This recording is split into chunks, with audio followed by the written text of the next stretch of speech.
At 6:45 on a Tuesday morning, before her kids are awake, a woman in Ohio opens her banking app and moves exactly $50, not 45, not whatever happens to be left. 50. She's done this every payday for 14 months, same time, same amount, and she's never mentioned it to a single person. I think about that specific detail a lot. The not mentioning it part.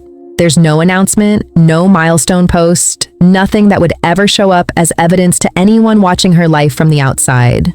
Just a quiet, repeated action that's been happening in the background of an entirely ordinary morning, 14 times in a row. Here's the detail that should actually get your attention. She takes home a little under $3,000 a month. Every piece of standard financial advice says that's not enough to build real savings. And right now, she's sitting on 3 full months of expenses on her way to a complete year. $50. There's a specific teachable structure hiding inside that number, and by the end of this video, you'll have all of it. But I want you to sit with the mystery for a minute first, because the reason this actually works has almost nothing to do with the math. If I hand you the mechanics before you understand why they work, you'll do exactly what most people do with good financial advice. Nod, agree, and never actually start. Here's the part that should genuinely bother you. Almost every piece of savings advice in existence was written for people with leftovers. Save 20% of your income. 20% of what, exactly? Once rent, the car payment, insurance, and groceries have already had their say, 20% of nothing is still zero. This video is for the people that advice was never actually built for. Before any mechanics, I want to name something clearly, because it matters more than it sounds like it should. If you've ever opened a savings calculator, typed in your real numbers, watched it tell you 11 years, and quietly closed the tab, that wasn't weakness.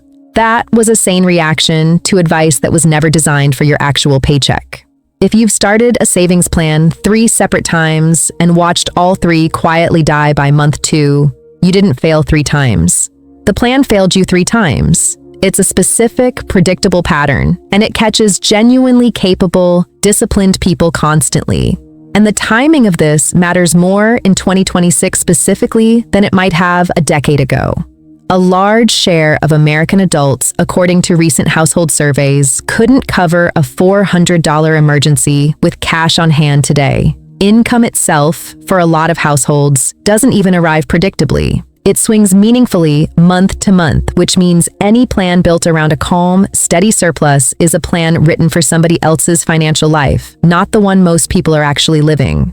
I want to introduce you to 2 people here. I'll call them Maren and Diane, co-workers at the same logistics company. I'm keeping their incomes nearly identical on purpose because the difference between what happened to these 2 women over the following 14 months had almost nothing to do with how much either of them earned. Maren's financial life, before any of this started, had a very specific texture that a lot of people will recognize. Not poverty, exactly. Precision. Every dollar already assigned before it arrived. The $12 of slack that decided whether the week felt calm or tense. There was a specific Tuesday night close to midnight when she sat at her kitchen table doing math on a $60 school supply list, moving numbers between mental categories like furniture in a room that was already too small. $60, and it required restructuring almost the entire month around it. That was the night she said the thing out loud to herself. Finally, one missed paycheck and everything falls. The framework she eventually built didn't come from a bank or an app. It came from her father, actually, who'd laid tile professionally for close to 3 decades. Kitchens, hotel lobbies, one pool deck he never stopped mentioning. She'd once asked him how he tolerated working on floors that took months to finish. He looked at her like it was an odd question and said, "I never lay a floor, I lay the next tile." He didn't think about the lobby. The lobby wasn't his concern. His concern was one tile, level and correct, and only after that, the next one. She went home from that conversation and sat with the wreckage of her second failed savings attempt and asked herself the question that ended up building everything that followed. What's my tile? Here's why that specific question matters more than any calculator ever could. Both of Maren's failed plans had shared the same basic shape. A large number at the end and a demanding monthly requirement in the middle. Save $400 a month, build $15,000. There's well-documented research in behavioral economics around something called mental accounting, the tendency for the human brain to treat money not as one single pool, but sorted into separate mental categories, and to respond very differently to a distant, large goal than to a small, immediate action. A giant number sitting at the end of a plan doesn't motivate consistent behavior. If anything, it quietly works against it. Every month, looking up at 15,000 from a starting point of 300, the gap itself does most of the talking. Big plans rarely fail because of bad math. They fail because of the view they force you to hold constantly in your head. So the structure Marin eventually built has 3 specific parts, and I want to name them now, then spend the rest of this video explaining exactly why each one works: the unit, the redirect, and the ceiling. Together, this is what I'd call the $50 rule. And to be clear up front, it is not simply save $50 a week. If it were that simple, this would be a much shorter video, and you'd likely have quit by March anyway. I want to be honest about why I'm naming these 3 moves specifically, rather than just describing the general idea. There's something that happens psychologically when a process has a name and distinct, memorable parts, rather than existing as one vague, ongoing effort. A named framework is something you can actually check yourself against. Am I doing the unit correctly, the redirect, the ceiling, rather than a fuzzy sense of, am I saving enough? Which is exactly the kind of question that tends to produce guilt instead of action. The first move is the unit. $50 becomes the only denomination your savings plan is allowed to exist in. Not a year of expenses, not a specific total dollar goal sitting somewhere in the distance. Marin sat down and calculated her actual bare survival number: rent, utilities, groceries, insurance, transportation, phone, nothing beyond that. It came to just under $1,500 a month, which meant a full year of survival sat at roughly $18,000. She divided that by 50, wrote the resulting number down exactly once, and then didn't look at it again. From that point forward, her entire savings life became one automated action. Every payday, before the month had a chance to make its case for that money, $50 moved automatically. The discipline happened exactly once, on the day she set up the transfer. Everything after that was the system, not her willpower. There's a reason the specific size of the unit matters here, beyond just being small enough to feel manageable. $50 is large enough to feel like genuine progress when it moves, but small enough that missing it once, for whatever reason, doesn't feel like a crisis worth abandoning the whole approach over. A unit that's too small stops feeling meaningful. A unit that's too large starts to feel exactly like the failed plans it's replacing.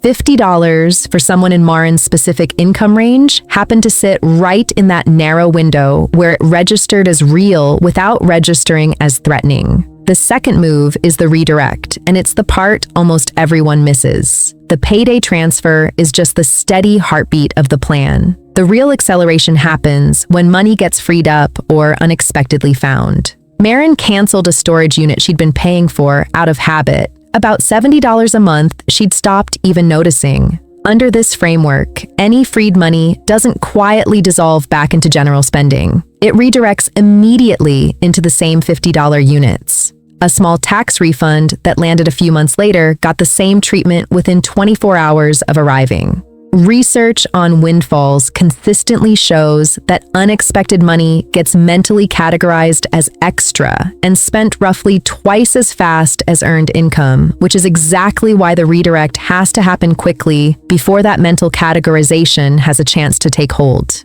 The third move is the ceiling, and it's the one that quietly saves the entire plan around month 5.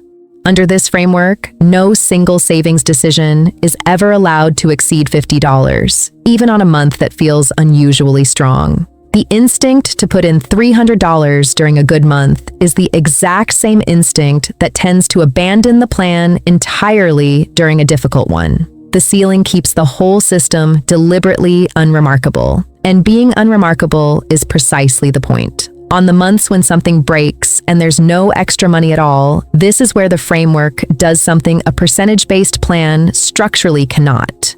Nothing actually breaks. A percentage plan misses 1 month and tends to collapse from something close to shame. A structure built in fixed units simply waits. It doesn't register the gap emotionally. The next $50 is still exactly $50, same as it always was. I can already hear the obvious objection, and it deserves a direct answer. $50 is a small number, and at that pace, a full year of savings takes a genuinely long time to build.